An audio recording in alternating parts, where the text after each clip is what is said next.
Jerman, memang di situ exhibition yang khusus furniture ada di situ. Tapi kita bawa juga untuk dekorasi, kita bawa ke situ juga gitu. Jadi ya udah kita bagi. Udah dari sekian banyak katalog yang kita share, aku inget itu cuman ada 2 atau 3 orang yang akhirnya bertanya gitu.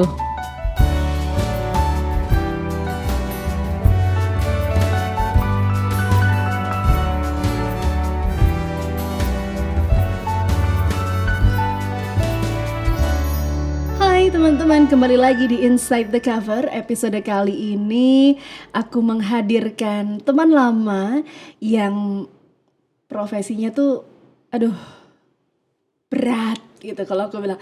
Perempuan, masih muda, urusannya udah sama luar negerian gitu. Kali ini kamu pasti gak menyangka bahwa profesi dari this pretty girl is eksportir. Dia mengekspor barang-barang kerajinan tangan, kayu-kayu gitu, pokoknya keren banget.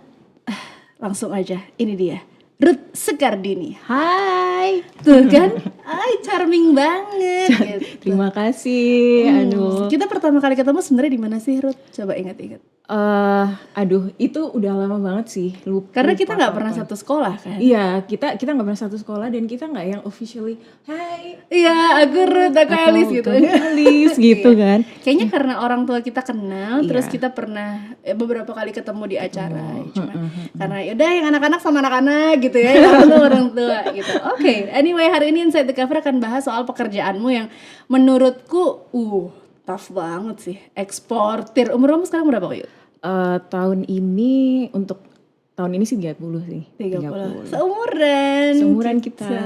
Anyway aku manggilnya Yud kayak biasanya aja. Boleh. Karena biasa aku manggilnya dia Iyut gitu. Siapa sih yang ngasih nama panggilan kamu Iyut itu? Jadi Iyut itu sejarahnya itu dari kakak aku sih. Oke. Kakak aku biasa kalau anak kecil bilang huruf R itu susah. Kan? Jadi waktu aku lahir di gendongan mama aku, ini adik kamu Ruth. Biasa anak kecil pelo ya, kalau bahasa apa sih mbak cadal gitu ya. Cadel. Cendal. Cadel tuh bahasa Jawa, kalau cadel bahasa Indonesia. Okay. Jadi dia nggak bisa ngomong Ruth gitu, nggak bisa. Dia bisanya Yut gitu. Akhirnya malah semua orang manggil kamu Yut. Akhirnya orang tua ikutan panggil, oh ya sudah Yut. Kayaknya untuk nama kecil lucu juga gitu. Oh ya udah, semenjak itu Iyut lah itu. Sampai teman-teman kamu juga akhirnya manggilnya Iyut. Akhirnya begitu. Padahal pas perjalanannya masuk TK kenalan Ruth. Tapi ada waktu itu mama ikutan antar kan. Panggilnya Iyut. Otomatis semua panggil Iyut. Udah gak jadi panggil Ruth ya. Gak bisa. Dan usaha itu aku lakukan setiap masuk sekolah baru. Masuk SD, SMP, SMA. Perkenalanmu selalu Ruth. Perkenalanku selalu Ruth. Tapi selalu teman-teman yang dari TK, entah yang SD, ikut tuh sekolah bareng. Akhirnya Iyut lagi. Jadi ya kayaknya tuh memang nama Iyut itu nama suksesku aja deh. Amin, nama panggung ya. Nama panggungnya Iyut. Oke lah. Iya loh, karena kalau namanya tuh Iyut tuh kan harusnya tuh dia tuh pasti cute, kerjaannya tuh sesuatu gitu yang ya. makeup artis gitu. Harapannya gitu ya. Harusnya, tapi dia kerjanya pergi ke, kalau kamu lihat di Instagramnya kamu Ruth Sekardini ya. Ruth Sekardini. Itu kamu lihat di Instagramnya teman-teman, isinya dia datang ke pengrajin, terus ngelihat orang ngamplas gitu. Iya. Sebenarnya kamu itu kerjanya apa nih kalau dijelaskan dengan sebuah description? Sebenarnya kamu tuh kerjaannya ngapain? Jadi kerjaan aku lebih ke ekspor memang. Oke. Konsentrasi yang kita lakukan di koin. Jadi itu namanya memang koin ya. Ya namanya koin. Jadi koin itu sebenarnya singkatan dari karya otentik Indonesia. Wow. Jadi di situ. Oke. Kenapa kita kasih nama karya otentik Indonesia? Karena kita percaya apa yang jadi material dasar yang kita pakai, yang akhirnya kita ekspor itu adalah memang otentik Indonesia gitu. Karena kita tuh punya rotan, kita punya enceng gondok, kita punya seagrass. Nah dari situ memang Seagrass itu apa? seagrass itu seperti jadi kayak rumput, tapi itu di sepanjang laut. Jadi dia nggak ada di dalam laut ya. Itu banyak di orang yang tepi. dibilang di tepi-tepi gitu. Jadi itu mereka memang rumput-rumput liar. Jadi seperti enceng, kalau enceng itu kan di rawa-rawa ya. Ya, enceng itu di rawa-rawa. Jadi istilahnya memang kita ambil mereka material yang sustainable. Jadi mereka ada terus namanya tanaman liar itu nggak istilahnya bisa kita bilang nggak bisa habis gitu. Betul, Karena diperbaharui terus, dia akan tumbuh lagi, dia akan tumbuh lagi. Selain kita ambil, itu juga kita bantu lingkungan untuk istilahnya tidak mencemari. Jadi tanaman-tanaman itu kan bisa mengganggu mikroorganisme yang ada di dalam air ya. Akhirnya kita ambil untuk kita jadikan itulah kerajinan-kerajinan itu gitu. Jadi kita nggak sekedar ambil yang sebenarnya itu dilindungi atau apa, enggak, mereka memang istilahnya memang tanaman yang secara bebas tumbuh liar tumbuh gitu ya liar dia. untuk bisa kita gunakan sebagai kerajinan gitu. Ruth, kamu yang aku tahu kayaknya kamu lulus SMA terus kamu kuliah di apa waktu itu ya? Jadi SMA habis itu ambil S1-nya di UNS, Jurusan? komunikasi, konsentrasinya PR. Loh ya berarti, aku sekarang tahu, kita berarti ketemunya di kampus dong, Ruth. Iya ya, kayaknya kan kita deh. tuh kan kita jadi menemukan jawaban loh. Oh iya bener ya. Ya ambil PR, terus habis itu lanjut dari situ memang aku ada ketertarikan memang di dunia fashion. Dunia fashion, akhirnya aku meneruskan untuk masuk S-Mode di Jakarta. Itu aku ambil 1 tahun, terus berlanjutlah dari S-Mode itu ambil ke Milan dan di Florence di situ. Jauh ya sekolahnya. Nah, kenapa aku pilih di Milan atau di Florence? Itu memang satu, pertama itu memang S-Mode ada istilahnya memang mereka memperkenalkan di sekolah yang di Milan maupun di Florence gitu. Nah, sebenarnya jadi kayak ada jalurnya ke sana. Betul. Padahal dulunya sih aku pikir fashion apa sih? Fashion Week yang paling ini banget kan New York gitu. Jadi pikirannya kayak mungkin New York gitu segala macam. Tapi setelah kita lihat lagi Eropa tuh kan memang punya style yang sedikit berbeda dengan New York. Kalau New York itu kan lebih ke ready to wear seperti itu. Streetwear gitu kan yang streetwear. Style Amerika dan Eropa berbeda karena di Eropa kenapa membuat aku tertarik karena storytelling mereka. Setiap brand-brand itu di baliknya ada storytelling yang akhirnya menginspirasilah aku membuat koin ini gitu. Bentar deh, kan kamu sekolahnya yang di Milan itu tetap fashion dong? Betul, ambil fashion tapi lebih ke marketing and promotion luxury brandnya. Jadi memang direkomendasikan oleh sekolah S-Mode yang ada di Jakarta yang memang basisnya mereka fashion. Yang akhirnya mereka tariklah aku namanya Istito Marangoni. Memang di sana ambil konsentrasinya luxury brand. Jadi tidak hanya soal fashion tapi juga otomotif, tentang furniture, tentang lebih luas di situ. Akhirnya banyak istilahnya konsultasi dengan beberapa guru, apa sih luxury brand, gimana sih mempromosikan segala macam. Akhirnya membukalah di situ pikiran aku soal berbagai macam bisnis yang bisa kita lakukan seperti itu sih. Jadi teman-teman tuh sebenarnya kita nggak pernah kehabisan bidang usaha, ya nggak sih Ruth? Kan kadang-kadang mikir ya paling lulus kuliah itu kerjanya ini. Kadang kita perlu ketemu orang, kadang kita perlu ngobrol dengan orang-orang yang lebih senior, terus kita ngeliat dunia luar. Kalau kebetulan secara finansial kita bisa sekolah ke luar negeri atau lanjut sekolah lagi, itu juga itu good idea gitu kan. Dan ternyata Ruth malah menemukan ini loh, ada satu bidang yang sebenarnya nyambung. Nggak kepikiran ya. Nggak kepikiran kan. Tapi keluarga emang nggak ada yang kerja kayak kamu ini? Biasanya kita nggak ada furniture sama sekali sih. Bener-bener itu tergambar ketika kerjain tugas akhir. Memang disuruh ayo create sesuatu yang dari negara kamu sendiri. Yang istilahnya apa sih yang membuat unik. Apa yang kamu yakin ini bisa kamu bawa keluar dari negaramu. Local pride yang bisa dijual as a luxury brand. Itu tadi ya. Betul. Kan orang tuh pasti kepikiran kalau luxury itu ya jewelry gitu kan, sesuatu yang kayak gitu. Kok kamu kepikirannya terus kerajinan tangan? Jadi waktu itu apa ya yang Indonesia banget. Sekarang di luar negeri itu banyak banget. Oke, jewelry. Oke, kita bilang Indonesia apa? Mungkin kita bisa Mutiara lah, taruhlah. misal itu. Tapi kan negara lain pun juga sudah bawa itu gitu. Mutiara sudah ada. Oke, berbagai negara punya mutiara. Bisa istilahnya dapat source itu dari negara mereka atau dari negara terdekat mereka. Nggak harus dari Indonesia. Nggak harus gitu. Nah, yang aku kepingin bawa adalah ini nih negara lain mau cari yang deket tetanggaan sama negara mereka pun juga sulit. Mereka pun istilahnya nggak ngerti ini bahan apa. Istilahnya mereka tahu bahwa oh ini cuman Indonesia aja nih atau sebuah negara aja nih yang bisa benar-benar otentik mereka dapetin di negara itu aja gitu. Akhirnya waktu itu sebenarnya basicnya adalah aku bawa kayak recycled wood, jadi kayak bekas-bekas apa fondasi yang ada di apa atap-atap. Oh, kalau orang sini bilangnya uso. Ya usuk ya. Usuk kan yang buat ini yang kan? buat yang di atap Buat itu rangkanya atap. usuk ya Oke, namanya. usuk. Nah itu tadinya tuh bikin seperti maunya bawa seperti itu. Oke. Cuman aku dibilang sama dosen aku, salah satu dosen bahwa oke, ini bagus gitu. Unik bener apa namanya negara kamu bisa gitu, tapi jangan lupa gitu bahwa banyak negara juga bisa tahu ini tuh apa tanpa istilahnya harus tahu filosofi atau apa. Oke, tahu ini itu wood gitu kan. ini wood gitu. Ini wood terus habis itu ini bisa juga bekas bantalan rel kereta api seperti itu. Oke, coba cari lagi sesuatu yang lebih apa namanya lebih otentik lagi apa gitu.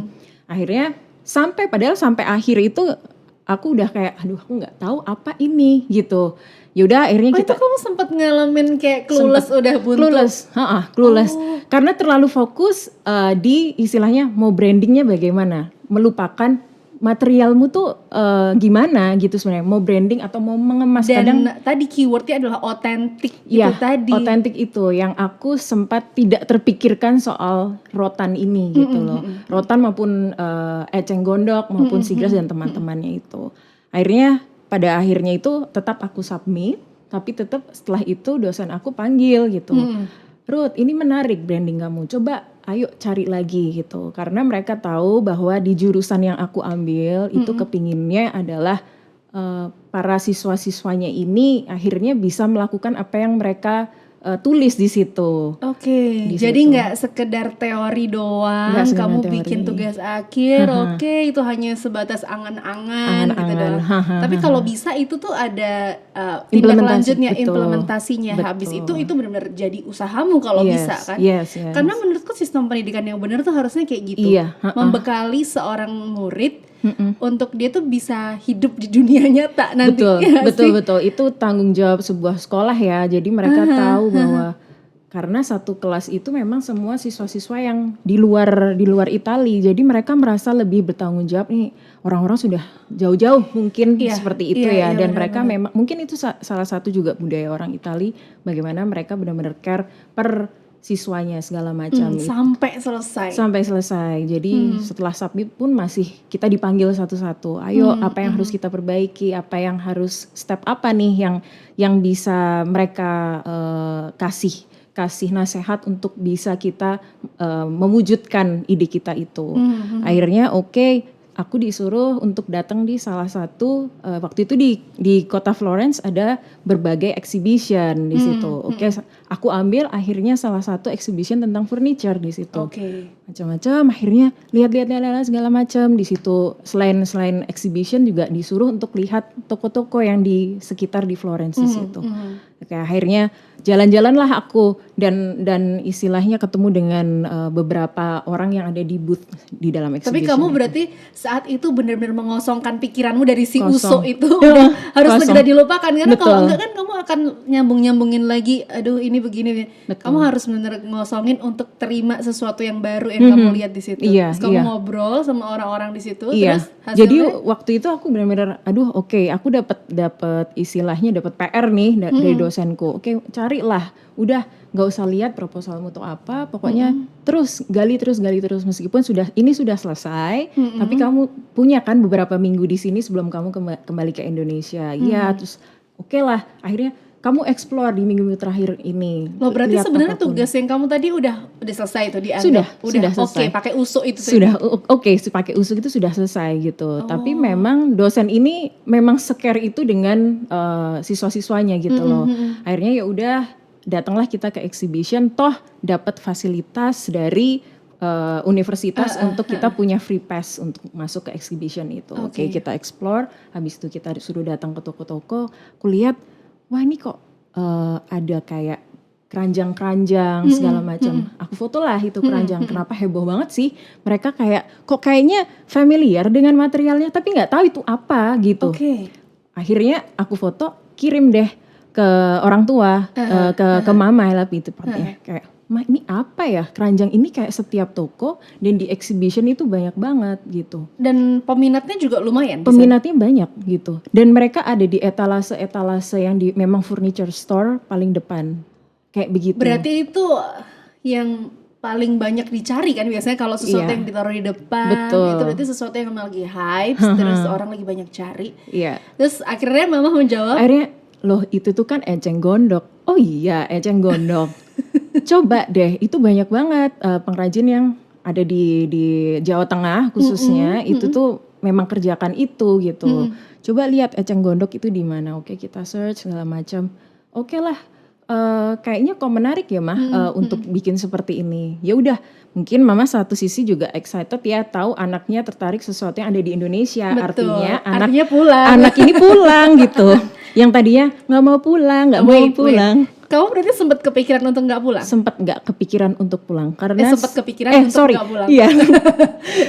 Sempat kepikiran nggak pulang. Jadi memang secinta itu, memang waktu itu sangat sempit ya. Aku cuman punya 1 tahun untuk sekolah, tapi secepat itu aku jatuh cinta gitu. Anaknya emang cepet sayang gitu ya. Sorry. Iya, Gitu ya, cepet-cepet. Karena mungkin memang culture di sana, kehangatan istilahnya bagaimana mereka berinteraksi orang Italia itu seperti apa, care-nya mereka. Padahal itu pertama kalinya kamu hidup lama di luar negeri. Iya, itu pertama kali aku di sana, bener-bener yang datang, oke langsung sekolah di sana. Padahal terakhir ke Italia itu kayaknya waktu SMP, itu pun juga ikut tur. Masih anak SMP tuh lihat kayak pemandangan atau. Aku terakhir ke Italia itu SMA, cari sepatu. Oh gitu. Terkenal banget memang. Di sana memang Bukan ini. Italia di Coyudan maksudnya. Iya, ada Milan, ada Paris. Sama dong kita, aduh. Bener. Bagus loh, kita nggak usah pakai paspor, kita udah bisa keliling dunia. Ya nggak gue serius loh. Tapi emang di sana sepatunya juga, emang di sana tuh emang. Iya, kulitnya terkenal di sana, khususnya di Florence itu memang oke, orang lihatnya oke kulit Milan lah, apa Itali pikirnya oke Milan gitu segala macam karena pusat memang modenya di situ. Cuman Milan pun ambil untuk kulitnya juga ambilnya di Florence itu. Jadi ada satu perusahaan waktu itu kita juga datengin, itu pun dapat akses dari sekolahan untuk datang ke situ. Oke seperti ini, bagaimana mengolah segala macam, dan mereka sudah mendistribute kulit itu sudah ke bermacam-macam negara juga di situ. Gitu. Itu juga otentiknya si Florence. Otentiknya si Florence, yang banyak orang belum benar-benar mengenal. Oh, ini Florence tuh memang otentiknya di kulit. Taunya cuma Milan aja. Taunya Milan aja. Nah, sempet kepikiran untuk nggak pulang, terus akhirnya kamu nanya sama mama, dan mama pasti akan langsung berupaya sebaik mungkin mencari informasi. Yes. Ini Orang tuh tua ada ya. Di sini kita mintanya apa, dikasihnya lebih banyak karena akhirnya dia ada pancingan buat pulang. Karena tadinya nggak mah, kayaknya aku di sini deh. Kamu kalau misalkan di sana kamu mau ngapain? Karena memang kemarin di sana memang nggak sekedar sekolah aja, karena memang aku ada internship di sana. Internship di 3 bulan terakhir aku sekolah di situ. Ada di salah satu Jadi magang teman-teman. magang di situ. Kita memang di situ harus ada program yang harus kita ambil di situ. Aku ambil memang spesialisnya di analisis customer experience gitu. Jadi kayak menganalisis ketemu orang-orang terus sebenarnya bisa ngerti Iya, ininya orang-orang di betul. sana gitu kan. Apa sih yang mempengaruhi mereka yang akhirnya ingin membeli sesuatu Iya. gitu. Jadi kayak bagaimana mereka masuk ke toko akhirnya, atau cuman sekedar lihat aja di etalase atau yang di Benar-benar. window shopping sampai mereka masuk, itu aku menganalisis itu. Nah, oke, dari situ merasa 3 bulan udah kayaknya nih ini deh aku kayaknya suka, karena memang setelah itu memang ada tawaran dari si brand itu untuk aku gimana mau lanjut. ambil lagi karena boleh loh kamu lanjut lagi di sini gitu. Menarik tuh. Menarik. Tapi itu memang namanya ini ya, jalan Tuhan ya, balik lagi jalan Tuhan. Dosen juga tidak melepaskan sekedar oke, kamu bagus internshipnya, tapi lebih entah kenapa dia lebih tertarik dengan istilahnya bisnis proposal yang aku kasih. Mungkin dia prinsipnya lebih baik kamu jadi pengusaha untuk Bisa. usahamu sendiri daripada kamu ikut orang. Enggak buruk juga, tapi ketika dia ngelihat mahasiswanya ini kayaknya orang ini punya potensi untuk Iya, kayaknya mereka punya perusahaan sendiri. Karena saking care-nya kan. saking kira betul. Kita aja kadang-kadang lupa sama dosen kita. Dosen itu juga nggak tahu siapa kita kalau di Indonesia Benar. Tapi kalau di sana mungkin karena communication-nya juga jauh lebih intens gitu kan. Terus kita sendiri kadang juga nggak tahu potensi yang sebenarnya di dalam kita tuh apa gitu. betul. Mereka tuh kayak oke, yuk digali yuk bareng-bareng gitu kan. Terus habis itu selesai itu semua dan segala pergulatan batin, pulang nggak akhirnya rindu Solo, pulang Solo. Akhirnya pulang Solo gitu. Akhirnya jatuh cinta lagi dengan Solo. Oke, pas pulang apa yang kamu lakukan? Pulang waktu itu oke, langsung lah ketemu sama mama, oke, diskusi kayak gini. Padahal itu pulang juga masih ada rencana aku mau balik lagi. Hah? Ngapain? Serius, mau balik lagi, merasa masih haus ilmu. Kayaknya ada sesuatu yang aku pingin pelajari lagi di situ. Karena memang si sekolahku ini seenak itu. Karena aku beberapa kali memang sekolah itu ngerasa punya hubungan yang paling dekat sama dosen ya baru sekolahku yang di Florence ini gitu loh. Di Italia itu. Di Italia itu. Nah, akhirnya aku bilang sama mama, dan mama pun ya udah kamu pingin belajar apa lagi sih? Kalau buat keluarga aku tuh istilahnya kepingin sekolah itu sesuatu yang jarang banget anak minta ke orang tua. Benar. Biasanya kita nggak minta pengen belajar lagi gitu. Jadi satu Jadi sisi ketika anak minta itu tuh sesuatu yang wah oke disupport gitu. iya, disupport segala macam. Jadi tapi satu sisi kok jauh banget. Tapi memang itu tidak disampaikan oleh kedua orang tua, terutama mamah ya. Istilahnya oke lah, ya udah. Kemarin apa aja, biasa hari pertama, oke, dapat apa aja, gimana, ceritalah aku seperti tadi yang aku ceritain ke Elis gitu, kayak gini. Oke, ya udah, mau gimana gitu segala macam. Kebetulan juga mamah itu 5 tahun sebelum aku memulai itu memang ikut dengan salah satu temen yang akhirnya itu jadi mentorku dalam memulai bisnis ini. 5 tahun sebelumnya itu mama memang ikutan exhibition di furniture.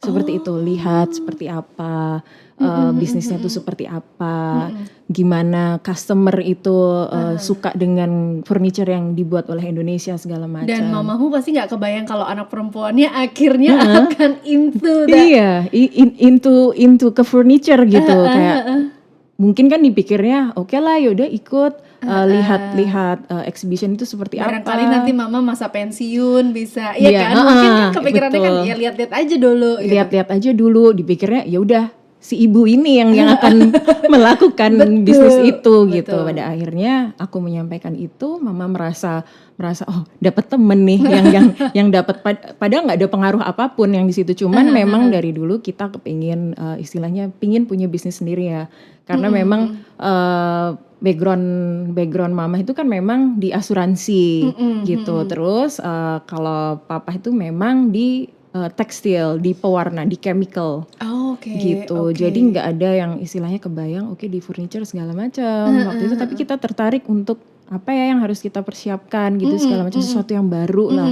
Kita emang suka yang hal-hal baru gitu loh. Ya udah akhirnya sampaikan, singkat cerita, ya udah kita ini deh langsung buat aja bikin PT gitu waktu itu. Itu produknya belum ada udah langsung mau bikin PT ya?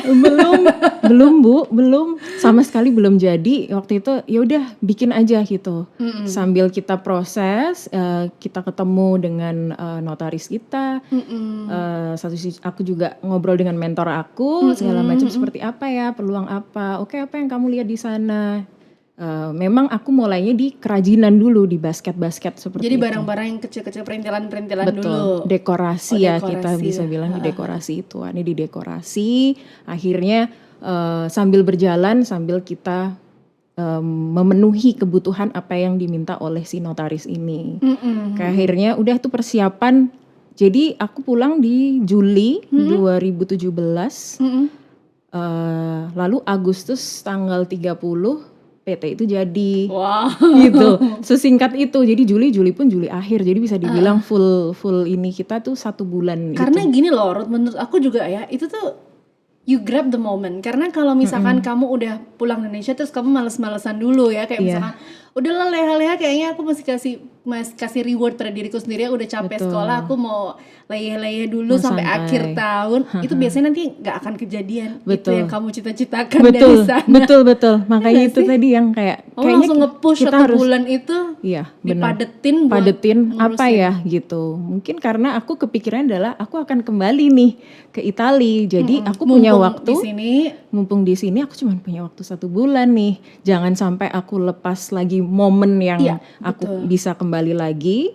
Tapi juga satu sisi momen dimana aku kayaknya bisa create ini yang bisa aku bilang ini apa namanya seperti yang aku buat, ini punyaku begitu. Ada kan kita kayak kepingin sesuatu yang bisa kita sebut untuk ini aku create gitu loh. Anakku gitu ya. Anaknya itu kalau aku kan karya, Gitu ya. kalau Ruth ya perusahaan ini. Jadi lebih bangga kok kalau kita tuh bisa punya sesuatu yang Iya. kita inisiasi, terus kita bener-bener mendalami itu, kita ngupayain dari nol, dari nggak ada sampai akhirnya ada PT. Terus gimana cara kamu ketemu sama supplier-supplier itu? Jadi supplier itu aku temukan setelah ikut pameran yang di September itu. Jadi sebelumnya itu Wow, kamu Agustus baru jadi September udah ikut lihat pameran. sudah Pak. Jadi waktu itu memang mentor aku ikut pameran yang ada di bulan September.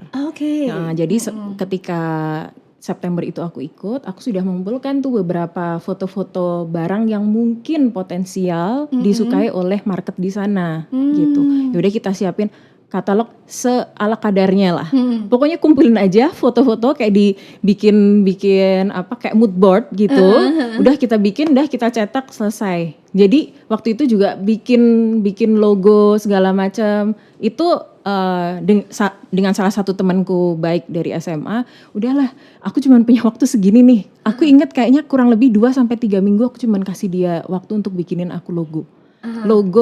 Terus habis itu fontnya apa, dan aku minta dia untuk sambung-sambungin foto Itu yang buat di berarti dalam. foto katalog itu adalah katalog yang kamu ambil di luar negeri waktu itu? Enggak. Jadi di sini sempat datang ke beberapa yang di pameran itu. Dari exhibition Iya. itu. Tapi kamu ngelihat yang itu yang disukai sama market di sana. Oke. Jadi aku perkenalan mereka, ini mood board ya, ini gambaran lah apa yang bisa kami lakukan, materialnya ini. Jadi waktu itu kayak random banget. Tapi Jadi kamu belum tahu ini bakalan bikin di mana nanti? kita tahu. Jadi waktu itu kita jalan-jalan kayak misal kayak Tembaga seperti nanti akan ada di sini. Kira-kira di situ. By Google terus istilahnya oke, ini ada kok di deket Solo, ada kok gitu segala macam. Itu meyakinkan diri sendiri gak gampang loh. Susah.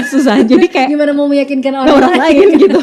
Itu dia kayak kita harus nge-branding gak sih? Kita tuh kayak bener. hari-hari kita tuh lebih ke situ. Jadi istilahnya waktu kita bikin udah ini gambaran ya, Indonesia tuh punya material bermacam-macam seperti ini gitu. Waktu itu kayak gak ngerti, aku gak ngerti rotan apakah rotan atau eceng gondok yang aku memang pertama kali catch itunya adalah eceng gondok. Apakah benar bisa ini ya, gak ngerti lah, pokoknya masukin aja semua gitu. Aku tunjukin mama kayak udah terserah apa you do you gitu. Udah masukin aja semua masukin. Mama juga nggak tahu apa yang akhirnya dalam tanda petik jodohmu gitu loh. Jodoh untuk melakukan konsentrasi materialnya tuh yang mana gitu sebenarnya.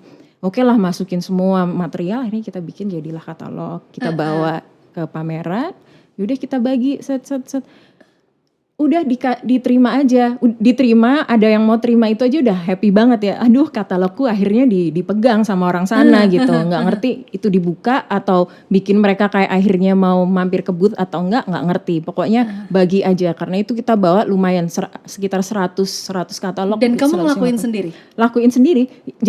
Jadi aku berangkat itu aku, mama aku sama mentor aku di situ. Jadi mentor aku yang benar udah memang dia encourage aku untuk oke, cari jalanmu lah. Ini aku lagi pameran, kamu mau bawa katalogmu boleh. Itu di mana waktu itu? Kamu ingat Waktu itu tempatnya? di Cologne, di Jerman. Memang di situ exhibition yang khusus furniture ada di situ. Tapi kita bawa juga untuk dekorasi, kita bawa ke situ juga gitu. Jadi ya udah kita bagi. Udah dari sekian banyak katalog yang kita share, aku inget itu cuman ada 2 atau 3 orang yang akhirnya bertanya gitu. Jadi kayak ini itemnya apa ya gitu. Dan itu baru nanya doang baru kan? nanya doang. Oh kamu bisa seperti ini. Oh ya aku punya barang ini, kamu bisa provide. Oh bisa. Kamu pengen yang kayak apa? Udah desain, send aja email segala macam. Oke segala macam. Pulanglah kita ke Indonesia. Sama sekali gak ada email. Kita gak ada email. Terus habis itu, aduh gimana ya, apa yang harus kita lakukan? Kamu sempat mau give up gak sih di langkah awalmu Iya, itu? Karena pasti kan bisa aja kepikiran, mumpung aku belum terlanjur, kayaknya mendingan gak usah. Iya. Bisa jadi gitu Bisa. Anak-anak seumuran kita pasti Bener, kayak pendek banget gitu. Sumbunya tuh iya, kayak, bener. kayaknya bukan deh gitu. Iya, gitu. Kayaknya yang ini aja deh. Sempet kamu kepikiran? Sempet banget, kayak ini gak ada 1 bulan. Aku tuh oke tunggu 2 minggu pulang dari sana pulang ke Solo. 2 minggu gak ada, 3 minggu gak ada, 4 minggu. Aduh gimana ini? Apakah benar Tuhan akan membawaku kembali ke apa namanya ke Italia, ke Florence lagi gitu. Saat itu sih ada pergulatan seperti itu. Ya udah kita ngobrol-ngobrol, akhirnya aku ajak kakakku untuk gimana menurutmu, kamu mau nggak ikutan di koin ini? Kakak sebelumnya apa usahanya? Waktu itu di Unilever dia sebagai manajer di situ. Akhirnya aku udah kita bikin punya kita sendiri aja yuk, mau nggak gitu. Sebenarnya kayak kita oke, aku pelan-pelan apa namanya segala macam aku bereskan apa yang menjadi tanggung jawabku sebelum akhirnya kita memulai full time di sini. Kakakku kan juga nggak segampang itu karena dia sudah bertahun-tahun di situ. Settle di pekerjaan Sudah settle itu. di situ. Sedangkan koin nggak ngerti. Kamu dapat email aja enggak? Kenapa minta aku join gitu? Aku mau makan apa abis ini? Katakanlah Tapi kamu kenapa seperti itu. ngajakin kakak kamu pada saat itu? Jadi istilahnya yang terdekat istilahnya yang bisa aku ajak, aku mikirnya cuman gini, oke, siapa yang 24 jam bisa aku telepon?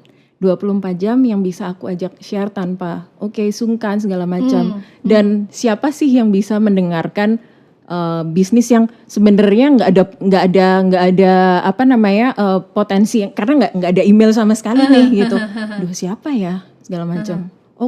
Kakak kan lebih ke manajerial segala macam. Aku pikir aku bisa belajar manajerial dari dia juga. Perfect match ya, akhirnya Perfect kamu match. yang akan cari source-nya dan lain Betul, sebagainya. marketing gitu. gitu. Dan kakak yang nanti bisa bantu untuk manage. Betul. Dari situ akhirnya ya aku bantu. Ntar aku sudah selesai kerja, aku datang untuk kita diskusi apa yang harus kita lakukan segala macam. Oke ya udah. Akhirnya kita ngobrol lah. Waktu itu mama kayak bilang, udah kamu cari pameranmu sendiri gitu.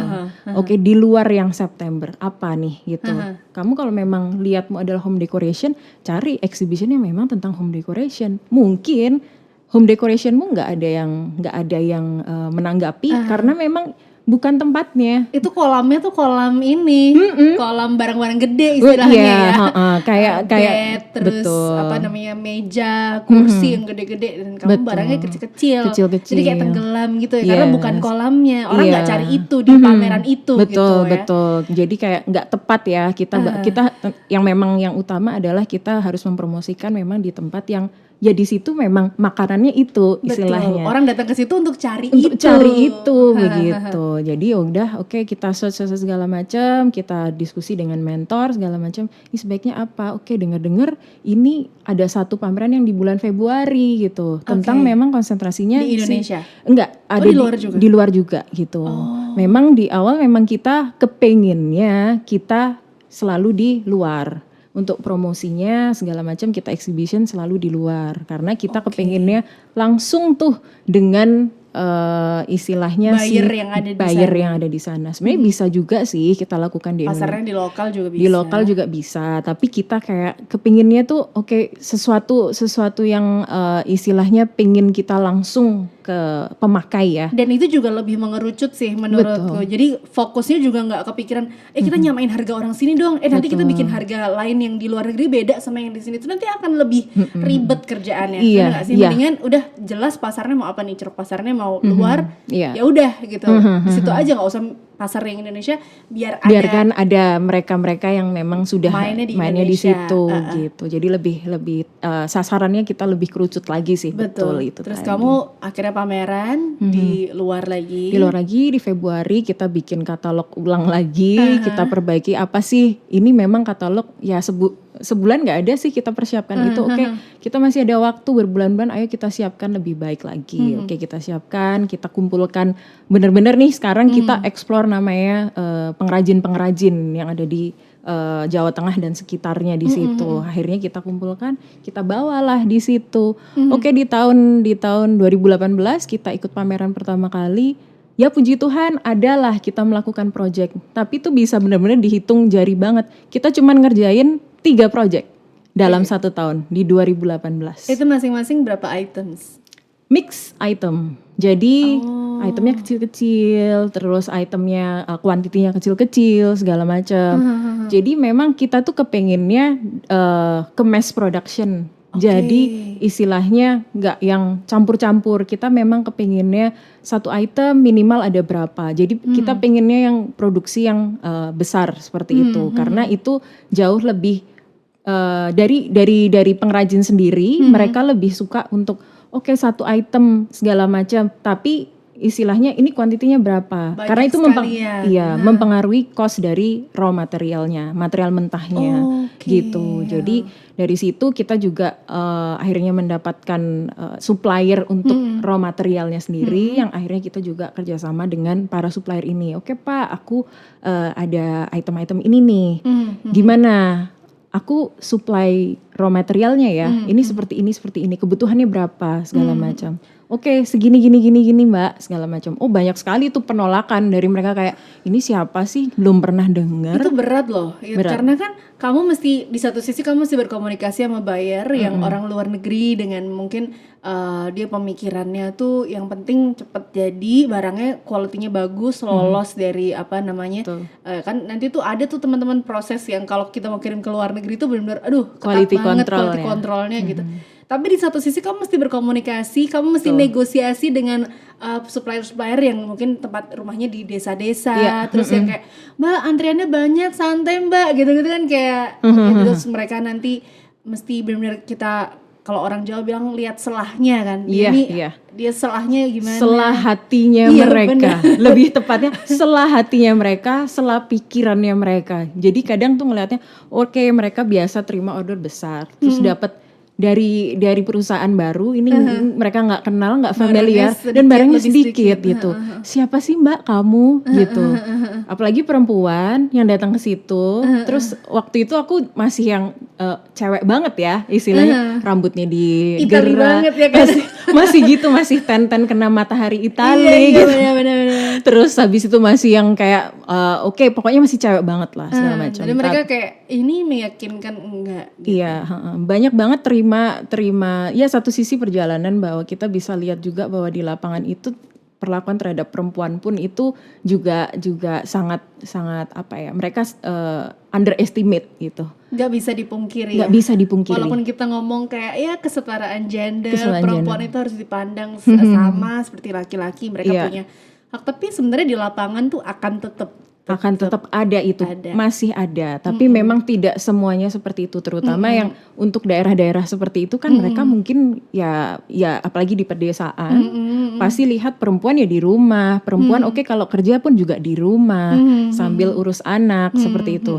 Lihat bukan yang datang ke lapangan, Bukan. terus ketemu sama pekerja-pekerja gitu. pekerja-pekerja segala macam, kotor-kotor, debu-debu segala macam. Dari itu berkali-kali pulang ngobrol lagi sama kakak, aduh aku tuh diginiin sama tukang-tukang ini, diginiin sama pengrajin, nggak dilihat, nggak dihargain. Ada satu sisi pride di mana aku tuh aku pulang nih, habis pulang dari Italia aku diginiin, enak aja. Ada Iya, Kak, hati itu seperti itu gitu loh.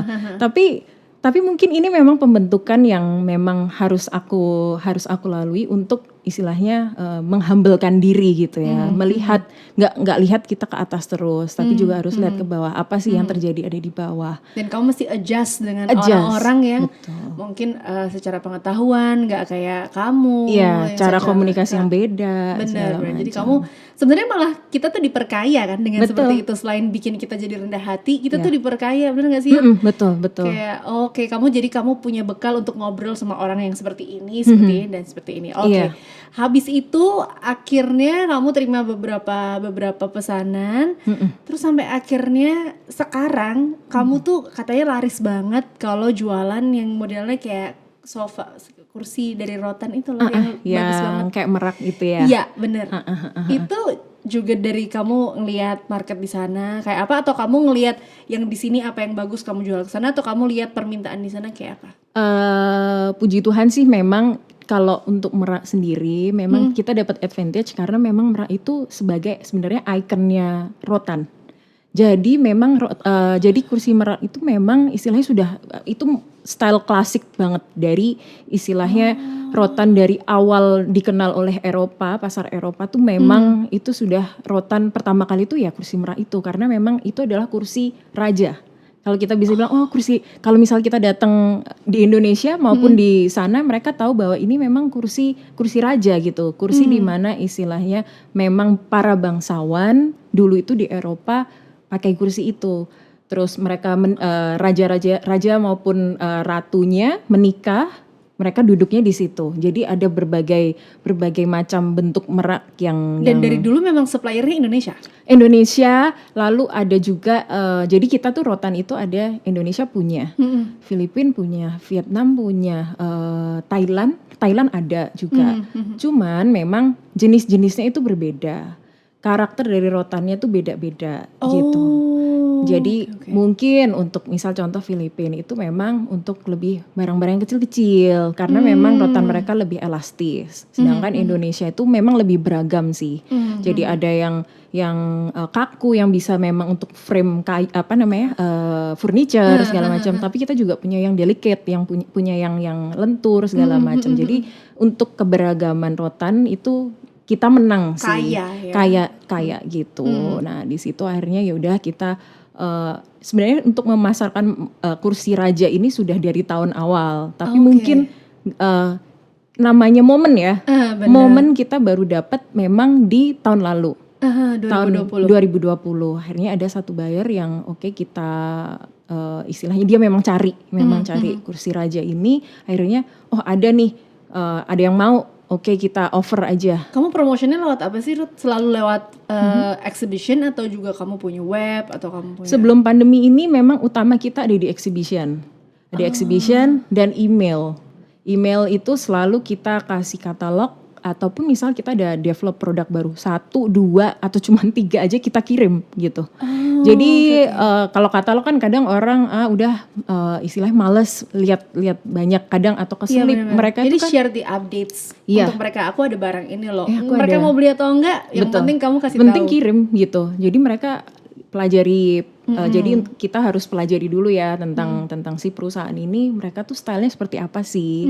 Terus mereka itu konsentrasi dari kategori dari produk yang mereka fokuskan di mana sih. Oke, misal basket, oke semua basket kita kasih. Terus ada kalau furniture mereka lebih ke mana? Ke living room. Oke, kita kasih barang-barang tuh yang living room segala macam. Ya seperti itu. Jadi kita kayak komunikasi kita setelah exhibition adalah selalu kasih update dan kita nggak berhenti untuk mendevelop produk-produk baru sih. Betul, sambil juga ngeriset itu tadi. Iya. Ini tuh keren banget loh episode yang kali ini benar-benar diceritain utuh dari yang anak sekolahan sampai akhirnya dia terjun ke lapangan dan sukses. Tapi tentu usaha ini kan orang tuh banyak yang mengkaitkan dengan wah duitnya gede, eksportir itu uangnya banyak gitu kan. Tapi nggak tahu loh bahwa ada apa ya, kalau bisa dibilang obstacle itu juga lumayan banyak gitu. Iya. Karena kan kamu mesti bikin business letter dengan kontrak yang begitu detail. Sekarang ini kan urusannya sama orang luar negeri kan. Itu nggak gampang. Terus habis itu belum lagi nanti QC. Karena aku punya kayak friend of mine gitu, dia juga usaha furniture kan, dia udah berangkat berapa kontainer, terus karena apa di reject atau gimana akhirnya harus balik dengan biaya yang bahkan sampai miliaran katanya. Oke. Pengiriman itu beneran ya? Jadi kalau kita itu memang itu betapa pentingnya kita untuk mempelajari bagaimana dokumen pengiriman itu harus kita persiapkan. Lalu kita harus obrolkan juga, syaratnya adalah kita obrolkan dengan buyer dari depan, istilahnya ramai di depan gitu ya. Ini seperti ini, harga yang aku berikan, kamu terdiri dari ini. Oke, barangmu adalah, kalau dari kita lakukan adalah FOB. Jadi FOB adalah free on board, yang artinya kita akan membiayai semua yang berangkat dari warehouse kita sampai dengan di pelabuhan. Seperti itu. Itu semua kita yang handle. Lalu apa yang terjadi di atas kapal maupun sampai di negara tujuan itu sudah lepas dari kita. Seperti itu. Jadi itu beberapa yang harus kita lalui ya. Maksudnya kita harus tahu apa aja sih komponen-komponen shipment dokumen yang harus kita persiapkan. Lalu ada term-term apa aja sih. Banyak banget kok sekarang istilahnya pelatihan-pelatihan ekspor maupun impor itu banyak banget. Jadi kemarin itu sempat kita juga dapat beberapa dari Kemendak. Jadi kita berhubungan baik dengan mereka karena benar-benar kita kayak dilihat kayak ini anak-anak gitu. Biasanya kan udah berumur untuk, atau mereka memang sudah meneruskan dari itu bisnis mainannya orang dewasa. Mainannya orang dewasa. Jadi tuh kita kayak kalau kita main ke Kemendak itu tuh kita kayak, Bu ini gimana gitu. Kayak kita anak yang istilahnya, Bu saya tuh bingung, jujur saya nggak tahu apa-apa di sini, tapi tolong saya dikasih informasi ya gitu semuanya. Oke Mbak, ini aja. Mungkin mereka ada ketertarikan dengan kita karena kita kayak tiap hari itu ke situ waktu awal-awal itu urus yang ini, ternyata ada ketinggalan, kita balik lagi ke situ. Jadi akhirnya memang ada kita dikasih kasih tahu untuk ada pelatihan nih seperti ini, mau nggak? Waktu itu sudah secara online mereka adakan gitu. Oke, kita datang, lalu dari beberapa bank juga memfasilitasi ada pengetahuan tentang istilahnya terms-terms dalam ekspor itu seperti apa. Kayak misalnya teman-teman yang kursi merak itu, aku sempat nanya kalau nggak salah sama mamanya Yud ya. Ini emang kursinya gini doang, tante nggak pakai sofa gitu. Enggak Alice, karena itu ada termsnya juga katanya ya. Kalau sofa itu nanti akan sesuatu yang dari busa, dari sponge itu akan ada QC-nya lagi. Kayak gitu memang ada ya? Ada. Jadi kursi maupun bantal itu memang ada beberapa buyer yang negaranya tuh se-strict itu. Jadi mereka pengen ada lab test. Jadi material yang digunakan apa, karena itu semua tuh kan barang yang tidak ada di negara mereka. Jadi memang ada negara atau buyer khususnya mereka memang se-strict itu karena mereka kepingin menjamin keselamatan, kenyamanan customer mereka. Jadi kalau misal ada apa-apa, oh enggak kok, aku ada surat sertifikat bahwa ini lab test semua material aman segala macam. Kalaupun memang memang ada terjadi kejadian yang tidak diharapkan, setidaknya mereka punya sertifikat yang meringankan mereka gitu sebagai bekal mereka di situ. Memang tidak semua sih sebenarnya untuk setiap buyer meminta itu. Cuman memang istilahnya mereka lebih aman dan kami malah justru suka kalau mereka bertanya hal-hal seperti itu. Jadi secara nggak langsung itu kita belajar sesuatu yang baru. Oh ini nggak pernah. Jadi itu di awal kita semua belajar itu sebenarnya dari percakapan kita dengan para buyer gitu. Jadi kita ada yang minta request. Oke, ini tolong tes keseimbangannya, tes kekuatannya segala macam. Oke, labnya kita tesnya mau gimana gitu. Kita benar-benar kayak blank, tapi satu sisi kita juga jangan kelihatan kayak nggak ngerti apapun juga. Jadi kayak apalagi ngomong sama orang luar negeri itu ya teman-teman, kayak aku kalau klienku adalah orang luar negeri itu tuh tricky banget. Kita nggak tahu dia ini arahnya mau ngetes kita. Ya betul, kan? betul. Mereka tuh orang yang sangat apresiatif ketika kita melakukan hal yang bagus. Tapi kalau sesuatu yang salah tuh dia bisa marah-marah juga marah-marah banget. Udah kayak nggak peduli gitu kan. Iya. Dan komunikasinya itu tadi tricky gitu. Tricky, iya. Kita pun juga harus baca mereka nih karakternya gimana. Iya. Tanya ini tuh sebenarnya apa. Jadi satu sisi kita juga jangan polos-polos banget. Tapi ya ada polosnya lah setidaknya. Jangan sampai kita mengungkapkan sesuatu yang kamu sok tahu gitu segala macam. Tapi kita lebih memang kita prinsip kita adalah kita komunikasi terbuka. Jadi kita sampaikan oke, kita punya komunikasi yang open. Tolong kamu pingin seperti apa sih, license ataukah tes, seperti apa yang ingin kamu minta dari kami. Kita akan coba untuk memenuhi kalau memang kami bisa. Jadi waktu itu seperti ini lab oleh third party, jadi perusahaan yang netral ya, tidak memihak ke buyer maupun ke kita, istilahnya untuk mengetes produk-produk yang kita produksi. Waktu itu akhirnya kita lab teskan, biayanya seperti ini kita pun juga sampaikan bahwa memang kalau memang ada biaya untuk pengetesan semua memang ada di buyer. Kita makanya selalu kayak hati-hati dalam istilahnya kita jangan terlalu excited juga ya kalau dikasih instruksi sama buyer. Aku kerjain segala macam, aku kerjain. Udah kita aja sebagai bentuk fasilitas untuk mereka. Tapi kan istilahnya semua ada hitungannya. Semua ada hitungan segala macam. Kita tawarkan ke buyer seperti ini, kita kepengen melakukan lab test, dengan biayamu. Tapi kita dengan bahasa yang sopan juga ya, nggak yang kayak enggak, kita nggak mau kalau misal kita yang bayar segala macam. Jadi kita kayak smooth aja untuk sampaikan biayanya sekian dari si perusahaan ini. Kalau dengan orang asing tuh memang ini juga mungkin sebagai gambaran buat teman-teman ya. Kalau dengan orang asing itu kita benar-benar harus ngomongnya di rame depan, ngomongin di depan, karena bagi mereka tuh ada istilah pakai kayak orang sini ya kan, kayak kalau kita sini udah gampang nanti aja, berapa mereka nggak bisa. Kalau kita ngomong nanti aja ya dia pikir ya karena kamu dulu ngomongnya nanti aja, ya aku kira itu free gitu kan, mereka bisa aja temukan celah itu. Ya nggak semua orang seperti itu, tapi yang rata-rata yang aku kenal, mereka lebih suka kalau kita ngomong dari awal, gini ya, ini aku yang nanggung, ini kamu yang nanggung, aku mau tapi tolong kasih aku tambahan charge segini gitu kan. Betul, setuju. Jadi wow, luar biasa loh, perempuan under 30 saat itu memulai karir. Terus kamu jualan bener-bener dari yang masih perusahaan fiktif ya. Baru ada logo fiktif belaka kayak gitu. Betul. Baru ada logonya doang, katalognya juga masih bener-bener random banget. Dan ternyata mulai dari yang kecil dulu pesanannya. Terus kamu paling banyak sampai hari ini, kamu pernah terima orderan berapa, Ruth? Yang paling banyak menurut kamu? Untuk item, jadi terakhir ini yang kita lakukan itu untuk satu buyer kita ada 15 kontainer di situ. Jadi memang barang itu macam-macam di situ.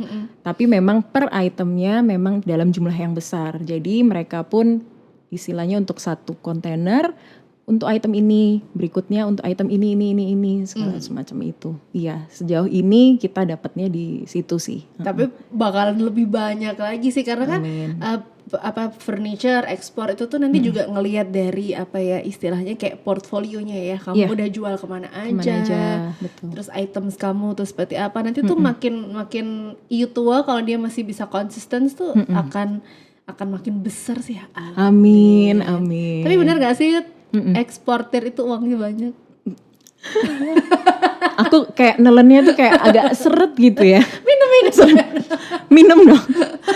Ya istilahnya gini, banyak atau enggaknya itu memang adalah relatif ya buat aku. Ada orang lihat bahwa ini sesuatu yang besar, ada yang sedang, ada yang kecil. Tapi kita mencoba untuk mencukupkan dengan apa yang kita punya. Karena kembali lagi ini pun juga jadi obrolan dengan pengrajin loh. Misal kita, Pak ini costnya berapa? Karena kita pengen transparansi juga sama mereka. Oke, materialnya dari saya tuh sekian. Jasanya Bapak berapa? Karena tahu mau diekspor nih. Aku hantam aja dengan harga tinggi. Itu Kan dia bakalan jualnya mahal nih gitu ya. marginnya pasti banyak banget nih segala macam. Tapi ingat gitu. Margin itu kita pakai sebagai modal kita promosi di luar negeri. Sekali exhibition tuh kita bisa 70 sampai 100 juta.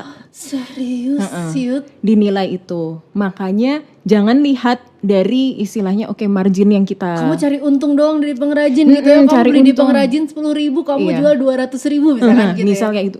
Kok marginnya banyak banget ternyata dijual. Jadi pengrajin pun sekarang juga karena teknologi udah sangat terbuka untuk siapapun ya. Handphone semua sudah smartphone. Betul. Browser, Safari segala macam, Google Chrome mereka bisa search. Sekarang pengrajin pun tahu Pinterest lah. Betul. Produk ini enceng gondok kayak segala macam. Oh, dijual di store di luar negeri sekian nih. Mesti nih si Mbak Yut atau Mbak Ruth ini pasti jualnya tinggi nih. Batinnya akeh gitu. Batinnya akeh gitu. Padahal satu sisi dari kita sebagai eksportir itu tadi kita ada biaya-biaya dari warehouse sampai ke pelabuhan.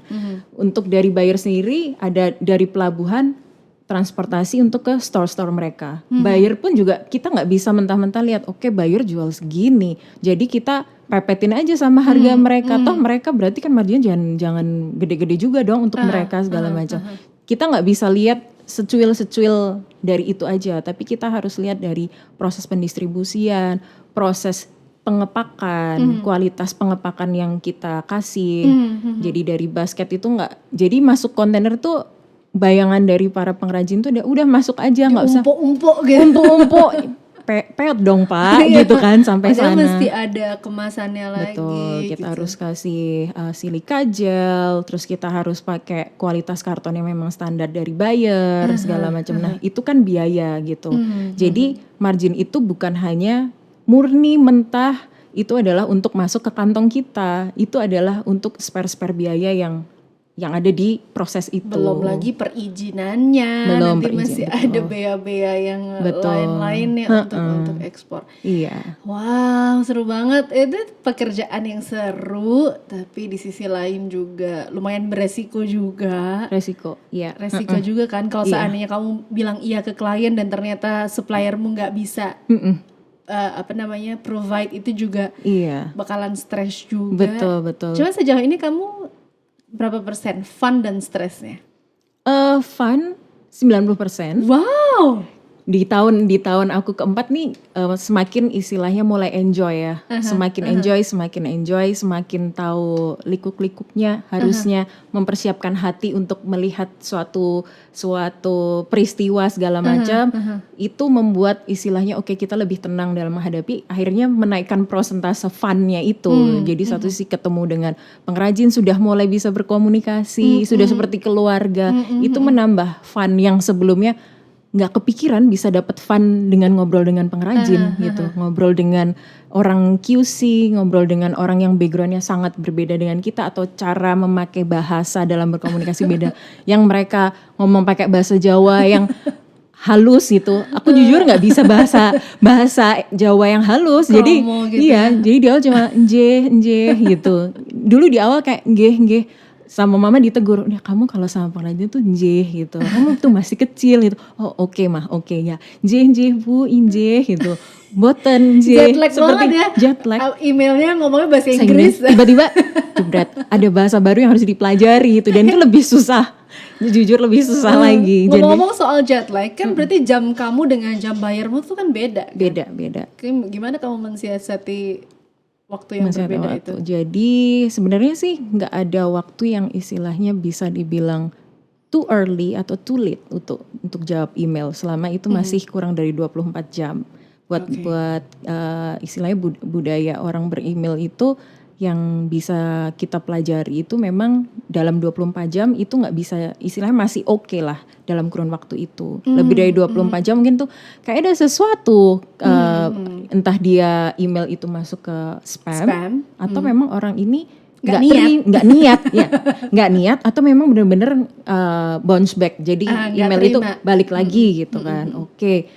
Jadi buat kita misal ada jam kerja kita tuh sebenarnya normal aja. Kita mulai jam 8, jam 9, kita juga istilahnya selesai untuk di tempat kita itu jam 4, jam 5. Kalau memang nggak ada shipment, kita normal seperti itu untuk orang-orang yang memang QC maupun di packing kita.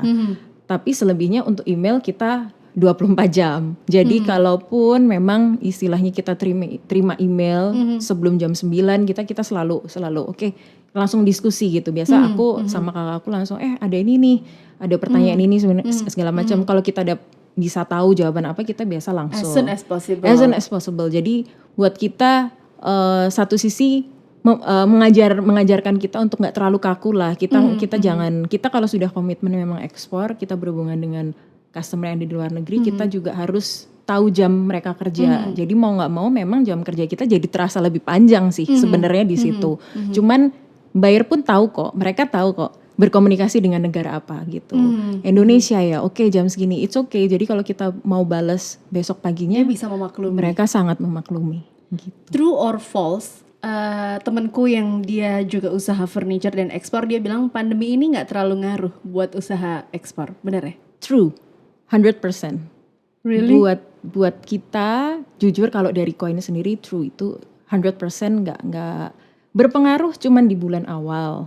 Jadi lebih ke late, jadi kayak mereka postpone untuk shipment. Tapi mereka tetap istilahnya tetap pesen gitu loh. Tetap pesan, karena mereka nggak mau kehilangan momen juga. Karena orang kan mulai tuh shopping senang dari di rumah, bener-bener mempercantik rumah pakai dekorasi ya bener. Jadi dekorasi apa, ganti furniture. Memang sebelumnya tuh memang budaya orang sana itu mereka sangat suka ganti furniture, ganti dekorasi. Beda kalau di Indonesia kan kayu yang antik. Di rumahku kalau sendiri bisa 3 generasi tuh masih pakai barang yang sama ya. 3 generasi masih dipakai barang yang sama. Bahkan mungkin berpindah tangan di family lain menjadi bisa mungkin 5 generasi, 6 generasi selama bentuk ukiran-ukiran antik. Kalau Indonesia culture-nya seperti itu. Kayak harus yang strong quality segala macam. Sedangkan kalau di luar negeri itu kan banyak ya anak-anak muda kayak kita punya apartemen sendiri. Mereka kan di sana umur 24 itu udah sangat normal punya rumah sendiri, punya apartemen dan space mereka sendiri. Jadi memang istilahnya buat kita di pandemi ini justru mereka lebih promosinya si buyer untuk ke customer mereka tuh justru jauh lebih gencar karena buat mereka ini sesuatu online shopping udah sesuatu yang biasa gitu. Dulu mungkin orang cuma beli baju online gitu, tapi sekarang dengan pandemi ini justru furniture jadi online shopping buat mereka gitu. Apalagi mereka kan punya kebijakan free return untuk berapa hari segala macam. Kalau aku lihat sih perusahaan-perusahaan di luar seperti itu bisa diberlakukan itu karena kan memang di dalam negaranya mereka sendiri gitu. Jadi istilahnya mereka semakin gencar kalau aku lihat. Meskipun toko tutup tapi online-nya sangat gencar banget gitu. Tapi kita semua pasti berharapnya pandemi segera berlalu ya Ruth. Iya. Biar kamu bisa pergi ke luar negeri ya kan. itu yang dirindukan di situ. Iya memang. Makanya Betul. tetap laksanakan protokol teman-teman ya. Tetap pakai masker kayak Ethan pakai masker. Terus habis itu jaga jarak seperti ini. Terus menghindari kerumunan, cuci tangan. Terus mengurangi mobilitas kalau nggak penting-penting amat. Aku juga pandemi ini kayaknya nggak terlalu sering pergi deh. Enggak. Kamu juga Enggak. Jadi kayak udah ketemu pengrajin, kalau dulu kan habis kerja kita lanjut ya ke kafe gitu, after hour kita pengen ngopi ya masih sih, tapi kayak durasinya yang kita sangat ngerasa kayak udah cukup berkerumunnya kita pun cari kafe yang memang bener-bener mereka ada outdoornya, jadi kita lakukan itu di outdoor ataupun di memang jadi Tapi kalau kuliah di Solo ini bagus banget sih. Jadi mereka langsung tuh bikin protokol itu kayaknya di bulan kedua dari pandemi ini mereka langsung otomatis. Jadi kayak saya sih bersyukur ya ada di kota Solo gitu. Benar-benar. Yang Hotel-hotel, restoran semuanya juga langsung menerapkan itu. Iya. Yes, karena kita pengen segera bisa beroperasi daripada tutup ya kan, Ruth. Mendingan kan kita buka tapi menerapkan protokol. Iya betul. Thank you banget, Ruth. Thank you Alice. Seneng banget bisa sharing. Berapa jam ya ini tadi ya?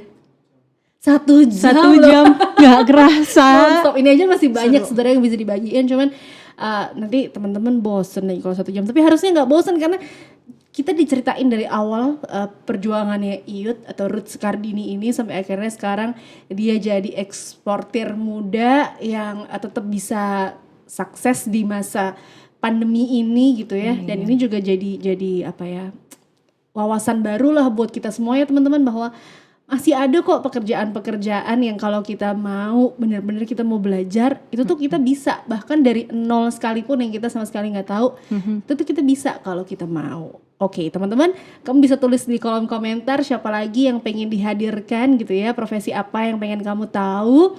Dan mulai hari ini kita juga belajar untuk ngelihat sesuatu nggak cuman dari eksportir banyak duitnya kerjanya enak doang. No, don't judge before you see inside the cover.